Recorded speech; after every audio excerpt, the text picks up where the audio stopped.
المكتب التعاوني للدعوة والإرشاد وتوعية الجاليات بتندحة يقدم قلمي يشاركني الكلام يشاطرني المحبة والهيام وينثر شعره درا مضيئا لصحب طيبين هناك راما.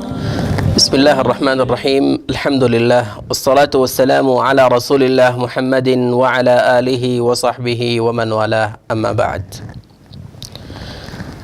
که په زندگی کې سکون غواړو، اطمینان غواړو، کامیابی، سعادت، خوشحالی، خوشنصیبی پکار وي، نو د عقبه ابن عامر رضی الله تعالی عنه دغه خسته حدیث راځي چې واورو او عمل پې وکړو.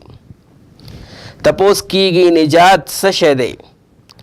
رسول الله صلی الله علیه وسلم د دغه کامیابی د خوشحالی راز هغه ته ښیي: لا زال لسانک رطبا بذکر الله. همیشه د پاره د ستا ژبه د الله په ذکر باندې لمده وي او د الله ذکر د هر وخت کې کوي.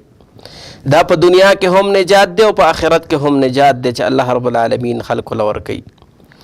په ناسته په ولاړه باندې چې کله موږ د الله رب العالمین ذکر وکړو، که روان یو وایو لا اله الا الله، استغفر الله، حسبي الله، لا حول ولا قوة الا بالله، دا ټول چې موږ خپل عادت جوړ کړو په ناسته او په ولاړه باندې دا وایو، والله العظیم موږ به د زندګۍ هغه لذت او خوند باندې پوه شو.